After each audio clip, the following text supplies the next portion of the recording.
Welcome to the 95th episode of the New Ventures podcast.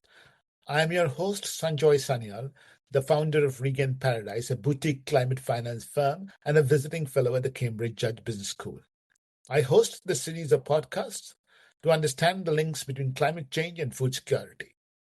Our guest for today is Bill Grant, who was, till recently, the global practice head for market systems development at DEI, a development consultancy firm headquartered in Washington, D.C., but with operations across the world.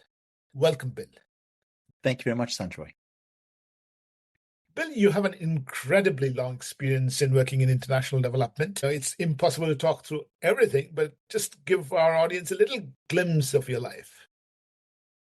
Thank you. I've had good fortune to actually grow up in the development space. In a sense, you can say it's the family business. My father was involved, his father, and his father's father. So our history kind of starts in China in the late 1880s when my great-grandfather was a medical doctor treating sick people. Then my grandfather became the first doctor of public health in China in the 1920s and really laid the foundation for modern public health, not just in China, but actually around the world. And then my father picked up from there and went to be one of the early leaders in USAID and the creation of USAID, the drafting of the legislation in 1961, the Foreign Assistance Act. And then his career culminated when he was the executive director of UNICEF for the final 15 years of his life. So I've grown up with this all around me, international exposure, and it has certainly influenced the way I do things. And one of the important points my father made to me very early on was you really need to be thinking about how to engage the private sector in international development. It had historically been primarily public sector focused, government providing public health, government providing services, but that really to solve the problems of the world, you need to harness the capital and the energy of the private sector. And so that is what got me into this business. Wow. Grandfather in China, but you started your career in Africa. I started in late 1970s in the Central African Empire and then spent 4 years there, then moved to Burundi for a couple of years, then went to business school. And when I came back out, it was from business school, it was applying kind of private sector approaches to development. And the majority of my career has been focused in Africa. So I've worked in more than 35 countries in Africa. But I've also worked in India, all across Eastern Europe, across the Middle East and the Caribbean. Not that much in Latin America or South America. And some more in Southeast Asia. That's pretty much the entire emerging world. Market systems development, which is really your area of expertise. It came from your dad, but obviously it also came from your business school. The emphasis on harnessing the private sector came from my father and his influence. But the development of market systems development was an interesting, it's been an evolution, as with most things. It started very rudimentary, our understanding of the systems. Back in the 1980s, we were just beginning to understand how kind of rural finance could be made to work for the poor farmers, et cetera. And there was the development of the subsector approach with Michigan State University. And USA did a lot to promote these kind of early systemic approaches through a number of its programs, focusing on microenterprise development. They were the Pisces 1, Pisces 2, Aries, Gemini. They all had good astrological names behind them, which stood for growth and equity through microenterprise investment in institutions, was Gemini. But these programs, each one built on the lessons from the previous one. And these ran for really up until 2010. So they ran for more than 30 years. And I think what's been important is that we've been learning at every stage. So in the early 90s, we began to think about subsectors as systems and that they had institutional impact and they were linkages and relationships, but also able to kind of disaggregate out different types of business models. And then in the early 2000s, the British developed the Making Markets Work for the Poor, which became M4P approach. And USAID in the early 2000s began to emphasize value chain. Now, they came at it from two quite different perspectives. The M4P work was out of institutional economics from Douglas North in Berkeley, and the USAID value chain work was really out of Michael Porter's competitiveness. So two very different kind of foundational sets of principles, but actually very, very similar. And if you kind of broke them down, they both had the same characteristics in them. Really you have kind of a core set of transactions, which would be the value chain in the value chain, or the core market systems in a M4P approach. But the policy environment, the informal socio-cultural environment is very important, as well as the supporting services that make the system work.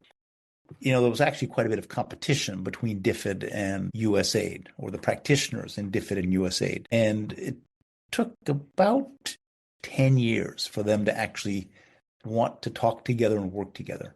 But in 2013, they finally kind of brokered a truce. DFID, the SDC, the Swiss Agency for Development and Cooperation, and USAID signed an agreement, an MOU, to promote markets. To bring the US and the UK together, did it? I'm not sure quite how they were involved, but they were. And so it was September of 2013 that this agreement was kind of carved out. And, they had different names, and it was doing the same things, but using different language. And so market systems development tried to kind of bring them together, but it eliminated some of the nuances in the different approaches to make it easier. I think I understand where you're coming from. That is, to be able to identify the areas where firms have a little bit more competitive advantage and strength, and then focusing initiatives around that in the proper policy environment. That's probably, in a non-technical sense, some of what you are trying to do. Yes, a critical part of market systems development, from my perspective, is its focus on inclusiveness, on bringing in poorer members, more marginalized members of society, because everybody lives in markets. So you can't say, oh, the poor, they're outside of the markets. They're not. They buy things, they sell things every day. So they are very active in the markets, but the markets don't work for them. They get bad prices because they have small volumes. They pay high prices because they're purchasing very small units. They don't have any of the advantages that large companies would have. And so they're always at a disadvantage. And the challenge is, how do we get the private sector to actually see them as a real market, and to try to focus their products and systems to encourage the development of that market? And that's been a big challenge. It remains a big challenge, especially if you're trying to get farmers to adopt seed. Well, big companies may not have an interest in selling 5 kilos of seed to one farmer. But if you can get them to think, well, but 1,000 farmers, that's 5,000 kilos of seed, that's 5 tons, that's worthwhile. Now, how do you do it? And so convincing them to see the value proposition for why they should be changing their behavior to actually market directly to smallholders is a very important part of it. That's just one example from agriculture of how do you get the system working in favor of the poor. You almost launched yourself into the type of conversation I wanted to have, because my area of interest, at least in these podcasts, is to understand climate change and food security, and the ability of markets to work for the poor is really what I want to understand. Obviously, I've had a little bit of look at your work, and one of the pictures that stands out to me as in a really visual is your picture of what a weak market, or almost a non-market failure on this side, which is low volume of transactions, low amount of information, therefore few organized players coming, to what is a well-functioning, properly functioning market. Basically, higher transaction, higher volumes, higher competition, more easily available information. Now, in your long experience, make this picture come alive to us. I think we have a very good example in Mozambique around the seed sector. We had identified the need for certified seeds as a critical foundation for farmers to increase their productivity. Ultimately, the objective was increased incomes and well-being of smallholder farmers in rural Mozambique. And so, we had to solve the problem of, access to good quality seed. There were big seed companies, but they weren't selling to farmers. They were selling to government. And government bought seed from them and then distributed it to the farmers. Or big NGOs bought 500 tons of certified seed and gave it to the farmers. But the seed companies themselves never actually sold seed to smallholder farmers, and they didn't know how to do it. Well, in 2013, about 3 years after we started working on this, the government stopped buying seed. They ran out of money. And the seed companies actually came to us and said, well, you've been talking to us about trying to sell directly to the farmers. How do we do it? And so that began kind of this evolution of a situation where in 2013, there were almost no seed companies selling seed directly to smallholder farmers, maybe a few hundred tons of seed. And 10 years later, that became 12,000 tons of certified seed being sold to smallholder farmers directly, not going through government, not going through NGOs, but being produced, certified. We had to work with the National Seed Authority in Mozambique to help them develop their capacity to certify that much more seed, because the seed companies were only getting 1,000 or 2,000 tons certified when we started the work, and the government already had constraints. So we had to develop initiatives to expand the capacity of the seed companies to produce good quality seed, the capacity of the National Seed Authority to inspect the seed being produced and to certify it. And then, that also brings in, of course, the question of finance.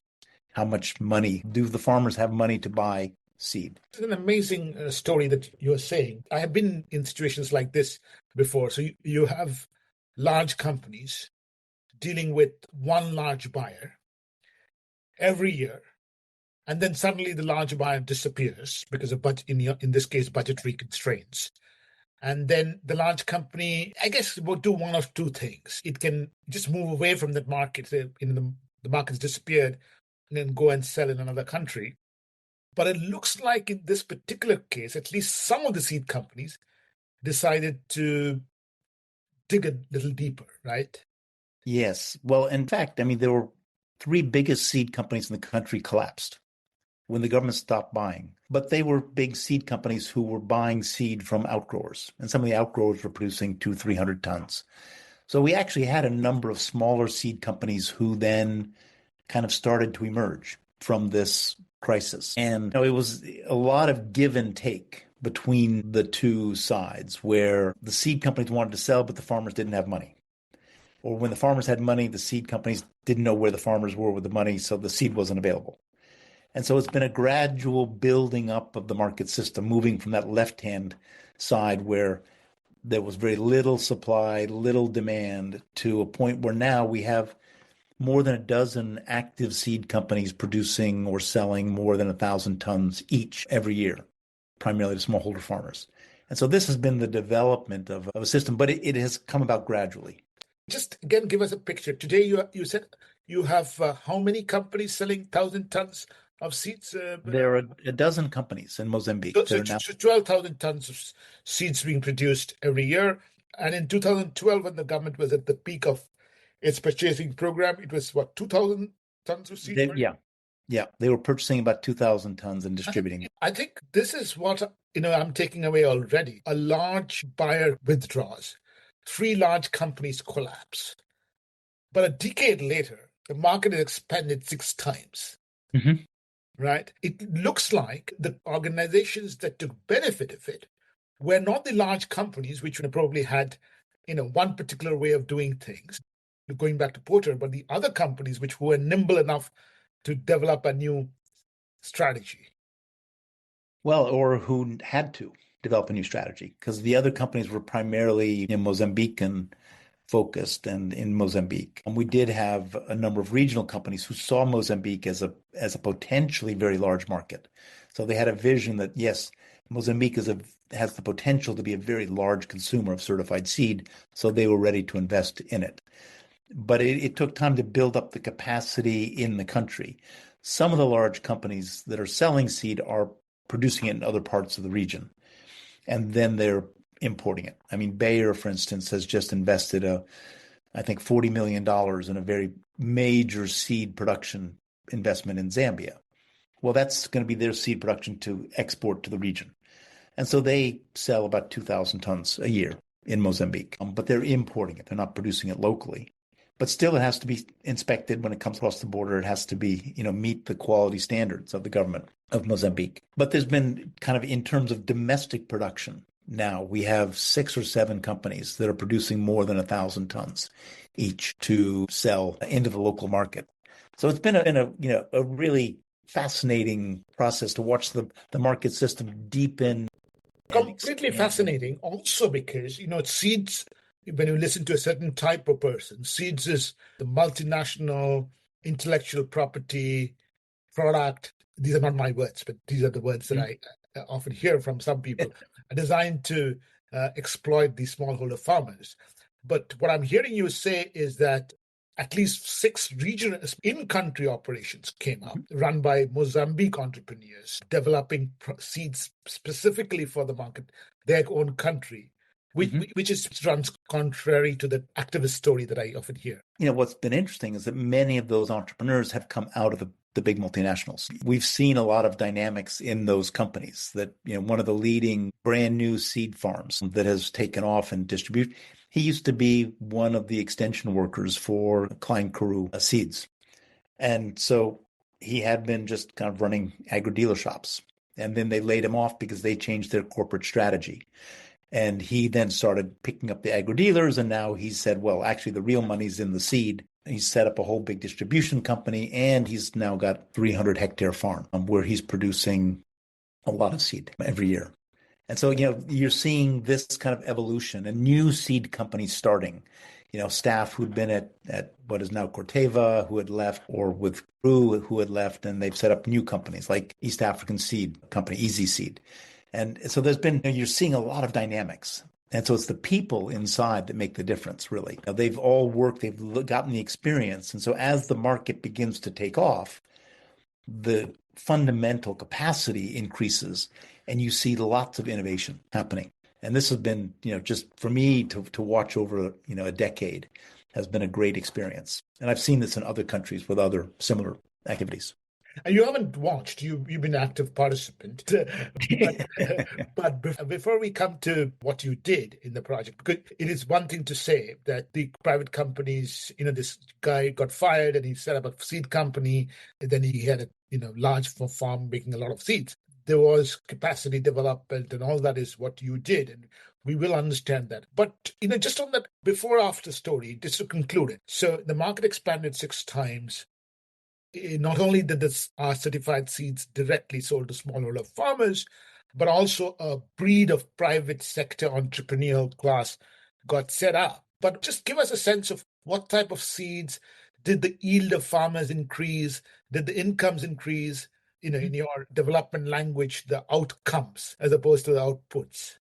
Yes. No, they did. We had calculated the benefits, in different countries. It will run $30-40 million of increased income because they've adopted these seeds. And one of the really fascinating stories for me was how to convince the companies to do these different approaches, because development projects oftentimes start with kind of a specific value chain they're focusing on. So we were focusing on soybean, groundnuts, sesame, and pigeon peas.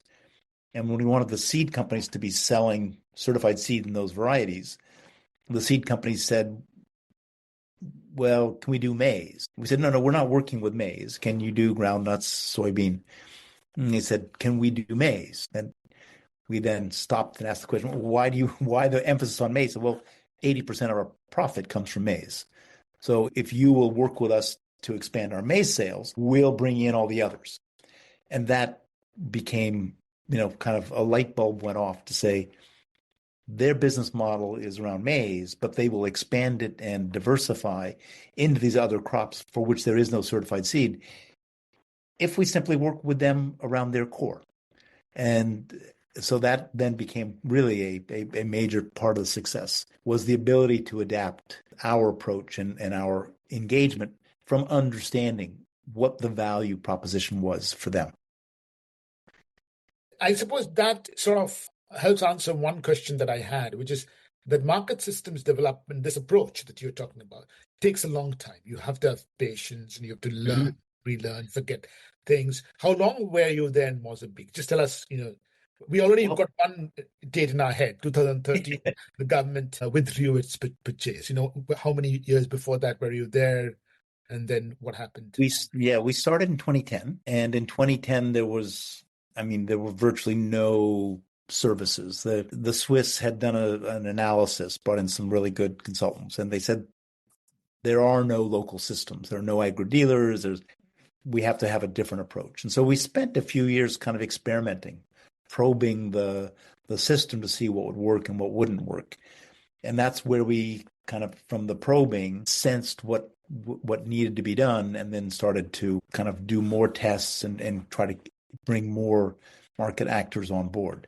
But we had quite a few failures along the way, or what would be called failures. And it took, the project had to really change its interventions considerably over the first 4 years before we finally hit a real kind of good path of engagement. And then we added we started with seed as the starting point, but we also had to figure out, well, how do farmers purchase the seed? Because they may want it. Farmers are smart. They're very smart. They understand the value of good seed. So if you can show them that it's good seed, then they say, well, how do we buy it? So we had to come up with another set of interventions to help address this problem of access to finance, because small farmers are not typical clients for banks. Banks don't like to lend to farmers, period. But there was a very deep network of savings associations, village level savings loan associations. So we worked with them to get them to introduce a new window in their savings meetings of savings for inputs. Because they had said to us, a big problem is we don't have money at planting season for inputs. So we offered up this solution, and they took it and ran with it. In the beginning, they would save $4 or $5 a year. I mean, very small amounts. But after about 6 or 7 years, they were saving $25, $30, $40, $50 each per year to buy inputs. So you could see, as they saw the value, they would save more. As the seed companies saw that there was a bigger market, they would make more seed available.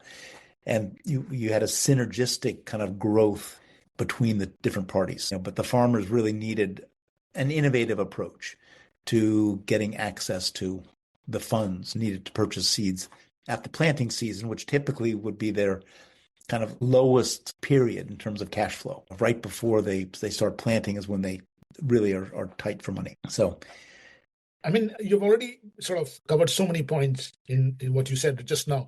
Let me ask you the first one, which is, you mentioned failures. I mean, failures are light bulb moments in some way or the other. And one light bulb moment you already spoke about, which is, a development consultant comes in with this analysis, 5 crops, and then somebody says maize.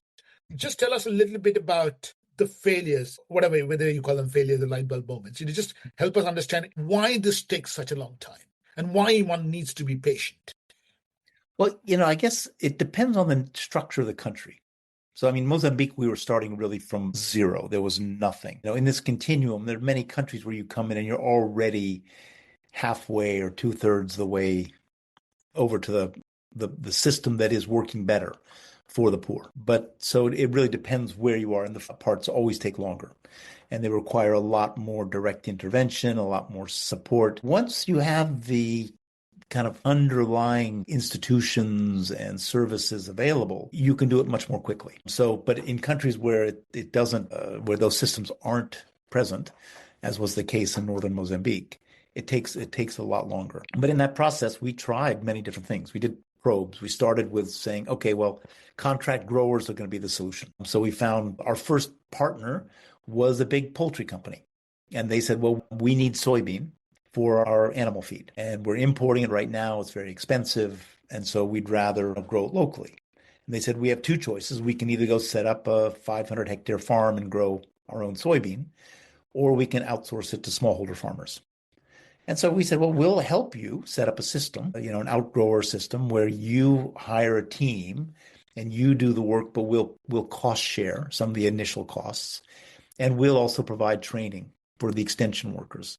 And then they set up the system. There were some problems. We got loans to the farmers from a microfinance institution. But at harvest, this big company had cash flow problems. And so they couldn't be on the ground to purchase the soybean from the farmers when it was ready to be sold. And the farmers are good logical thinkers saying, oh, they're not there with the money, so we're going to sell to anybody who will buy it from us. And so they end up side selling to other traders. These corporate problems can also cause, it isn't smooth. It needs to run smoothly. There's no way you can predict, who will run out of cash when. Exactly. And they were in the midst of negotiating a buyout to another larger company from Zimbabwe. So That also brought to us the whole kind of the importance of corporate strategy. When you're working with large companies, you have to be really understanding what's their corporate strategy and be aware that it can change at any point in time. And so that also means that you should be working with multiple companies at the same time. Don't put all your eggs in one basket, but really try to present the value proposition for why people should be doing this, and then engage with as many as possible to get them to try their own different approaches. So we had some failures, but that we learned a lot. Yeah, exactly. I mean, I'm not even sure whether these are failures, obviously, but these are almost, they have this thing, known unknowns. These things will happen, especially in a country like Mozambique. As you discovered, there were less number of traders to begin with.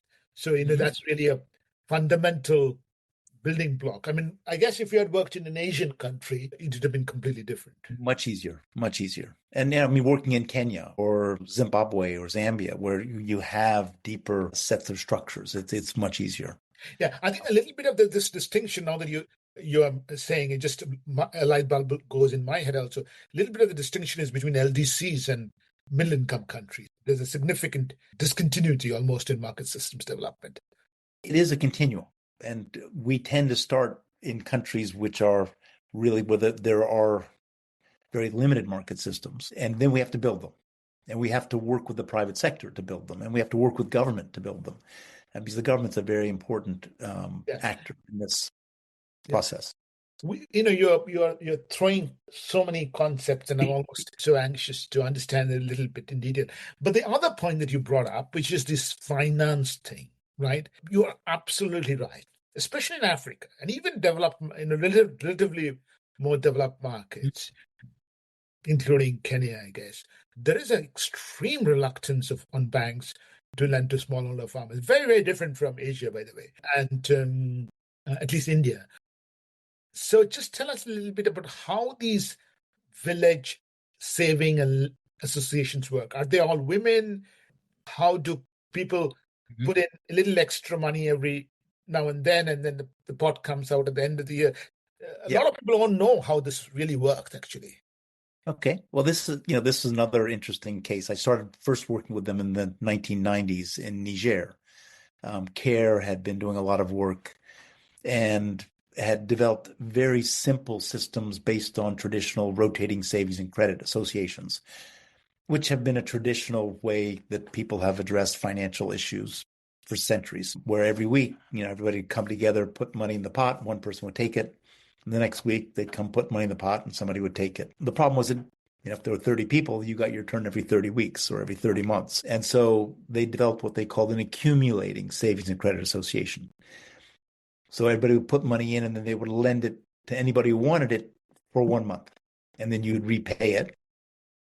And then with interest, and they set the interest rates. This would be a group, initially it was women, but then now it's evolved and there are a lot of men involved as well. But it's still widely seen as women-focused groups, but they save a set amount every week or every 2 weeks, whatever the savings period is.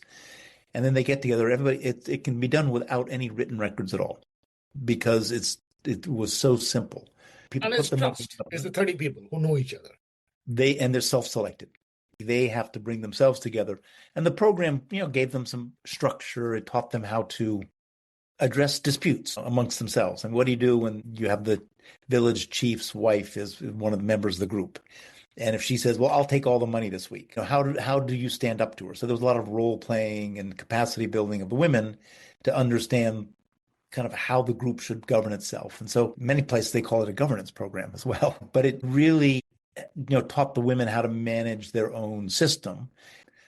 They would set the interest rate, typically 10% per month, which you might sounds usurious, except that all the money they borrowed, they paid back into the fund with the interest. So the money was just going back to them. It wasn't leaking out to pay for loan officers or a bank. It was more savings for them, just compounding it more quickly. And then at the end of the year, they would break the box. They would distribute the money and people could do whatever they wanted with it. They could invest it in social activities. They could invest it in business activities. They could buy a goat. They could pay off a dowry.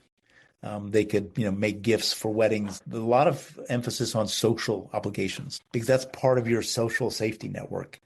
And so this really was kind of a resilience tool because it gave people something to fall back on in case of a crisis. And in Mozambique, the surplus over the years started increasing.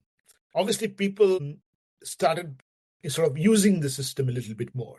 Just give us a little bit of the how that happened. Well, we introduced the approach in Mozambique really in the late 90s, and it got a big boost from IFAD. IFAD came and we'd introduced it through a small UNDP project. And they came and saw it and said, well, we've never worked with just village savings and loan groups, people, 30 women sitting under a mango tree. If it doesn't have four walls and a roof, we don't call it a financial institution. But these are actually perfect models of financial intermediation. They would save, they would make loans to themselves, and then they would pay back, zero default rate. Everybody would get money. It was limited in the amounts and volumes, but because they distributed the money every year, they had like a built-in audit system. So nobody could cheat. A lot of these kind of cooperatives and savings and credit cooperatives, SACCOs, where they try to accumulate large amounts of money, you do find problems of fraud and things. And so the group would basically disband at the end of the year, and then they would come back the next year, or else if there were some disagreements, two groups would start. And so you'd have this kind of splitting off and just kind of an organic growth. But it was so simple, and the demand for the service was so great that it's continued to grow. And so from the early starting in 2001 in Mozambique, when there were just a few hundred people doing it, now there are about 800,000 or 900,000 people who are running, involved in savings and loan associations, village savings loan associations. And they're quite, each one is self-contained, independent, quite small, but they all use the same fundamental approach, which is really powerful. Wonderful. And then obviously for people to make money, I've saved some money, I bought some seeds. Now I have to make money to buy next year's seeds.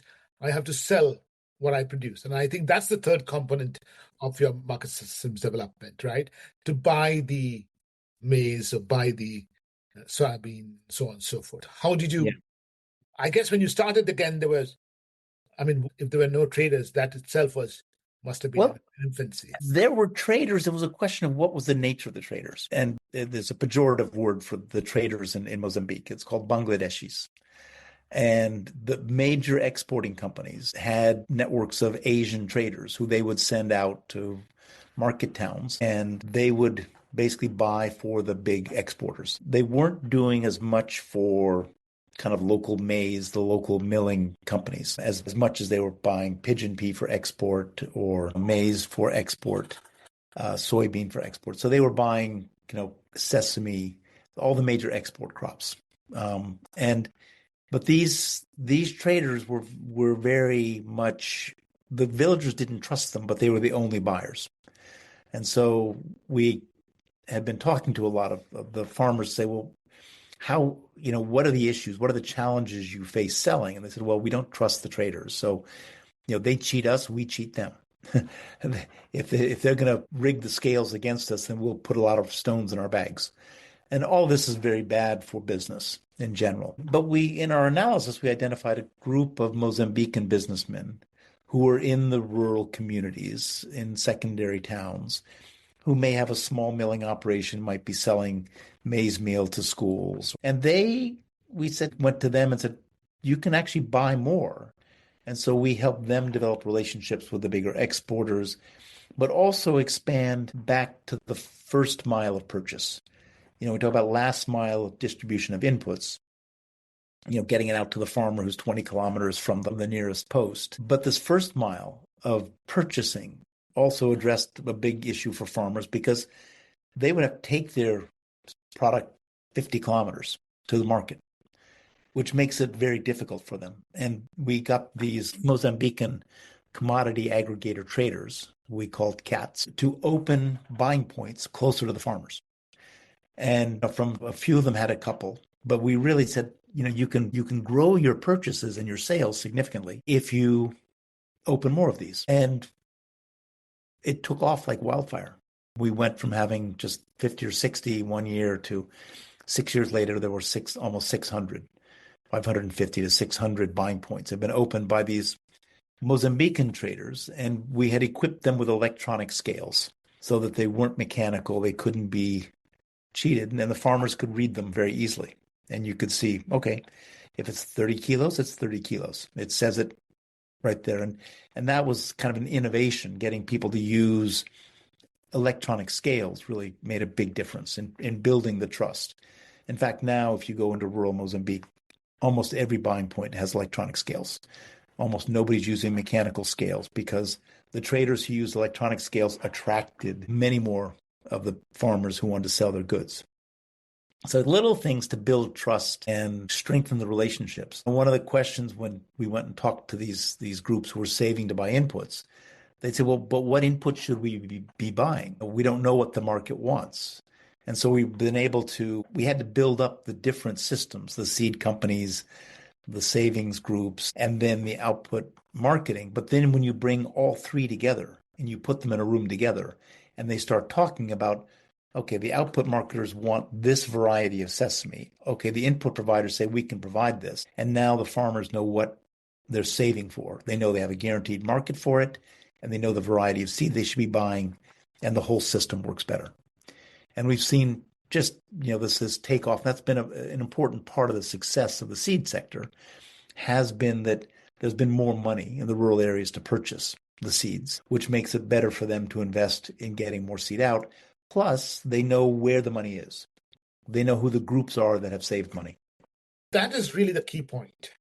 I think this coming together of things. And I really think the way you brought that to come alive, it starts from the market. Here's what I have to produce. Here's the way I have to produce it. Here's therefore the input I need. And then there is an incentive to save and buy the seed and produce it. Yeah. Only then that whole thing happens. Now in Mozambique, I mean this transformation, which is the other thing that it strikes me, is that again the issue about the local Mozambique business person in the rural area is not just the smallholder farmer; it's entirely another set of entrepreneurial class, which is almost the big seed company, the smallholder farmer, and then traders, who is another type of entrepreneur who was built up, So then the whole thing comes together. This whole transformation happened in at least 2 major years of extreme weather events and so on and so forth. Because, when we talk about climate change, these type of positive development can happen even when there are, again, expected climate events that will happen. Yep. Yeah. And not just climate events. We also had COVID. In the middle of this. And actually that brings up this whole topic of resilience and resilient market systems. And we always want, the objective of most programs is to create resilient people, who are able to address shocks and not be kind of impoverished. But market systems resilience, which is when there's a shock, how well does the market system itself adjust and respond, is really a critical factor. And that comes back to those characteristics of a well-functioning market system, which has many market actors, many players, very diverse techniques and approaches, and very strong relationships where they work closely with the farmers. And this, I'll talk about COVID first, just as a broader one. We found that one of the things that happened with COVID in Mozambique was that people were not allowed to travel into the rural areas. There was a ban because they didn't want infection coming from the towns into the villages. But the seed companies that had set up demonstration plots and had lead farmers were able to continue, those who were connected, were able to continue selling their seed to the farmers during the pandemic because people still needed seed. But these companies that were doing the demonstrations and were actually actively marketing had the link, and they kept that link going. There were projects, other NGOs who couldn't send their people into the field. All of their beneficiaries stopped. And so we had actually developed a fairly resilient market system that was able to adapt to this challenge. Mozambique has problems with flooding regularly. They also have big problems with cyclones. The cyclones bring flooding and winds. But we found that, again, when your systems are deeper and stronger, they're able to respond to these crises and not fall apart. And part of what we were doing was, when we saw there was a crisis, a cyclone, we said, well, we know the government response is going to be to try to buy up as much seed as they can to sell it or to give it away to the farmers who lost their seed. But when we went to the big seed companies and said, the government and the NGOs is going to come and they're going to want to buy all of your seed that you're selling to smallholder farmers. And you have the temptation to sell 500 tons at once instead of trying to sell 500 tons, 5,000 farmers. And so we went to them and said, this is going to happen. We know that this is how government and NGOs respond.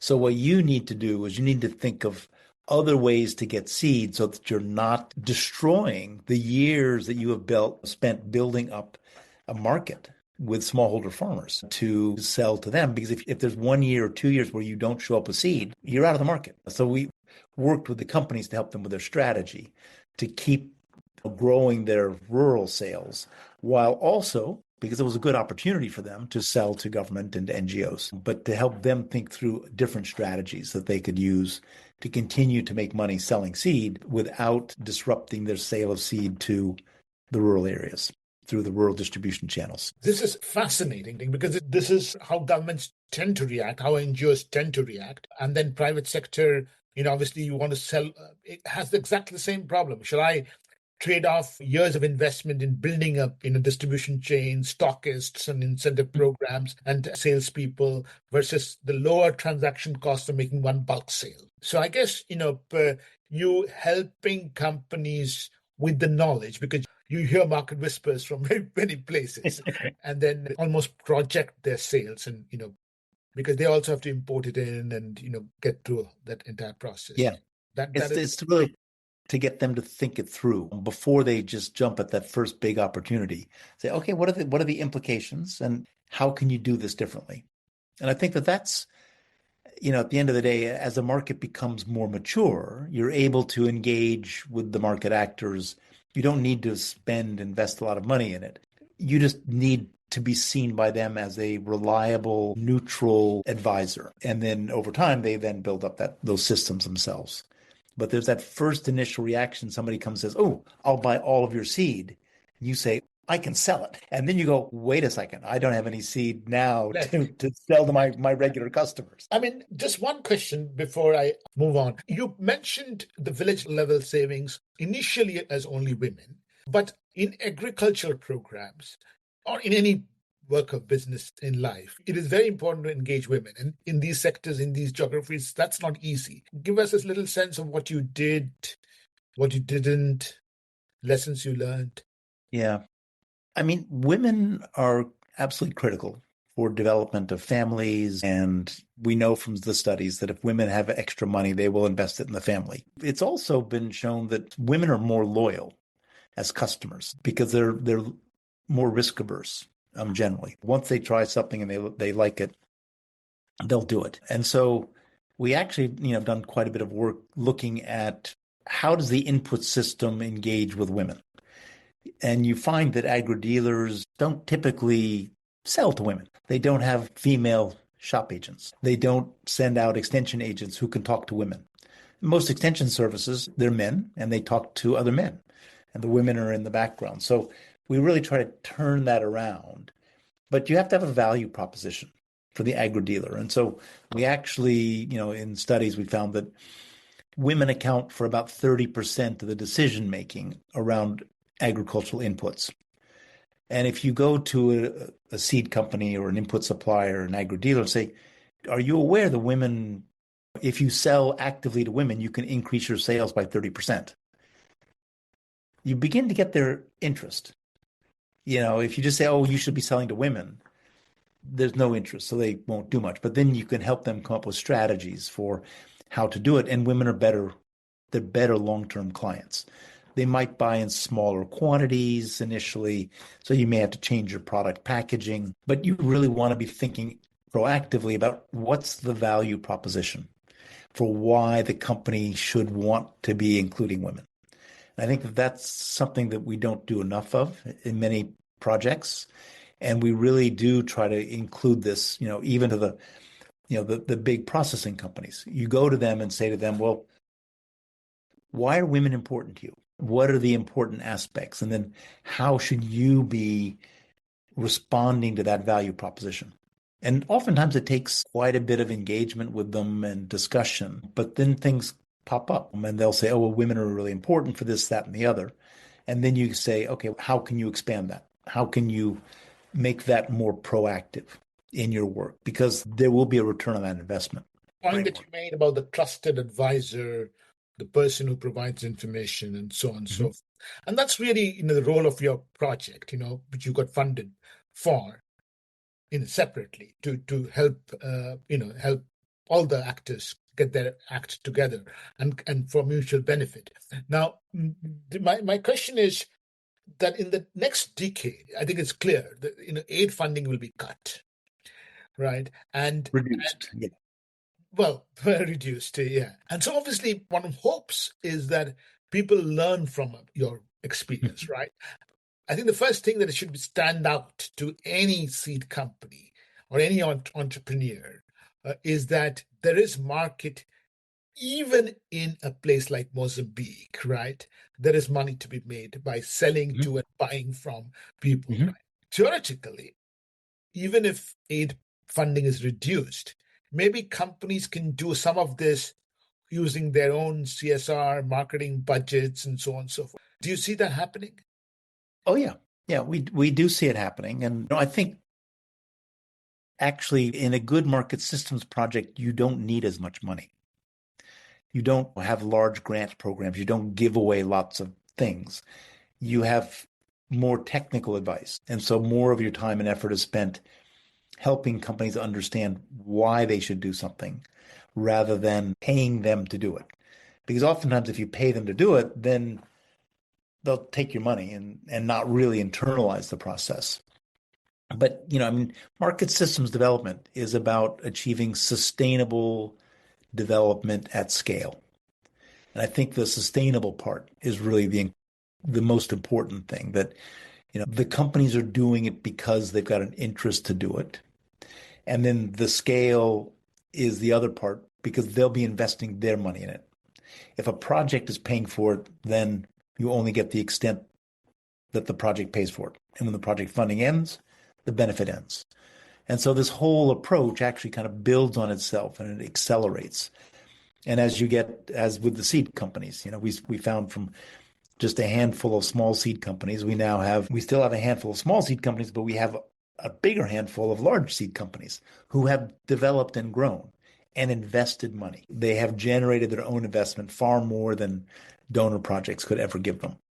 And this is what you need. You need the companies to see the value proposition to then start investing and doing it. This is a really important point again, because donor funding, when it is limited, should not be used, subsidize activities, or be used for genuine advice, expertise, which lies outside the scope of the individual company and the individual NGO as well, and which is more as a trusted advisor. Just really, come to think of it, really goes back to the basic Adam Smith thing. Perfect markets are where there is perfect information. So just making sure that information is available. Yeah.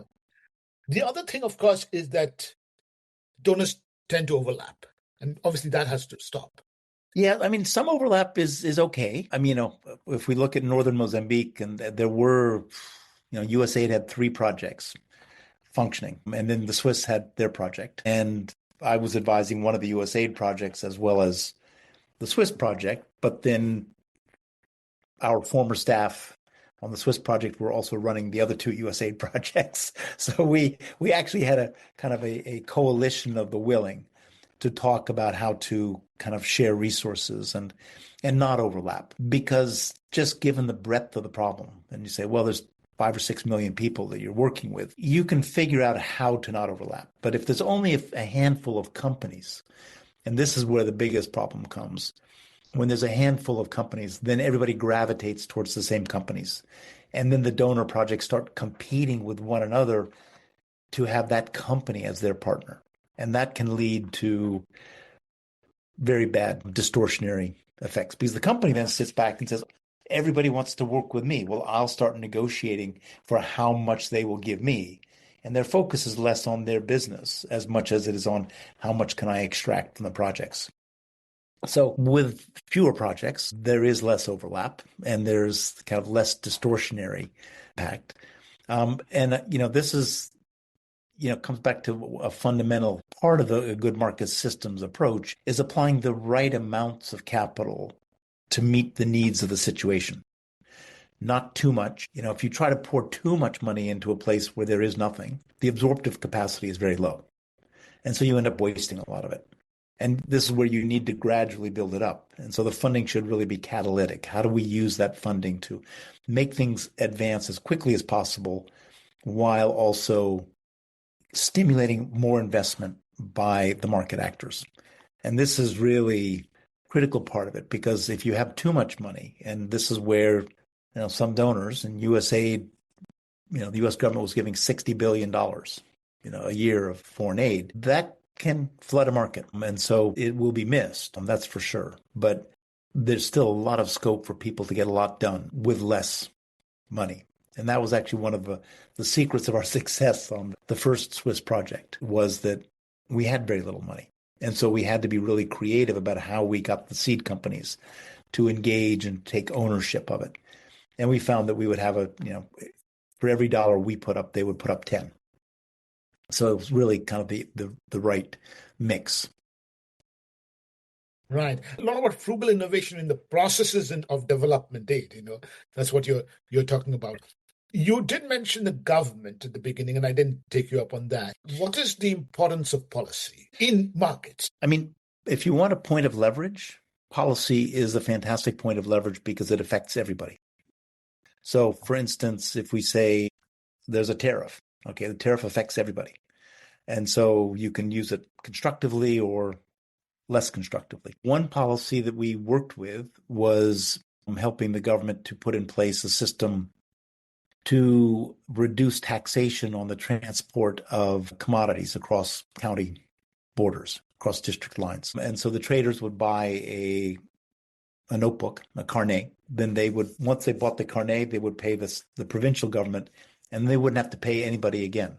They would just have to record all the goods that were transported, and then they would hand that into the government at the end of the year. And that rapidly reduced the transactions costs. And it rapidly reduced the opportunities for local government officials to extract extra rents from people when they were transporting goods across district lines. So the losers in that were the kind of local district officials who had been extracting rents. The traders did much better, and every single trader adopted this practice. But it took time. The government came up with the idea. It was very good, but then we had to get it operationalized. And so we supported very small amounts of money. We supported the provincial government officers to go out into the districts and present this whole methodology of the carnet and get the police to understand how it worked, get the health department inspectors to understand how it worked, get the agricultural extension, get everybody to understand how it worked, and get the traders to understand. So if the traders would say, oh, if I pay for this notebook, this carnet, then I can transport and it will bring down my costs. And we found that all the traders rapidly signed up. And then they told us afterwards it was great for them, that it reduced their transactions costs. Now, we are seeing some distortions come about. So good policy needs to be well implemented, but it's been a very positive thing. Same thing with, this national seed certification, putting in place systems to help the government play its role as the kind of seed certifier. And we've come to the end of the podcast. So I'll ask you one question again in the context of climate change. There is a sort of international pressure around moving to regenerative farming, right? And I guess in places, a lot of Africa, farmers are organic by default in the sense that they don't have the money to buy fertilizers and pesticides, right? But also I'm aware, again, one picture that you share with me, that you can't move to regenerative farming unless there's a market system for buying up seeds and selling in the first place. Just tell us how that journey could look like over the next few years. Yeah, I mean, this is kind of, you're on the left-hand side of that scale, that weak market system. We just have to be careful to not try to move things too quickly. There are some good techniques and technologies, but people have to understand why they should do it. And so the programs could be supporting the broader understanding of why. In Mozambique, there's one company that's a bio input that is working very well, and they're expanding, but they need help. But they're just one company, and the whole of the North is there with millions of farmers. They don't know how to sell properly. They don't have a good distribution channel. And if every donor wants to get into this, then that problem that you talked about in the beginning comes up. We have, yeah. In fact, our current Swiss project had, we're the third project in line with him. And well, everybody wants to work with me. So, what are you offering me that I should work with you, rather than really getting him to think, what do I need to grow my business? And then the projects need to be looking at, how do we get other businesses started up doing the same thing? So we get greater options out to the farmers.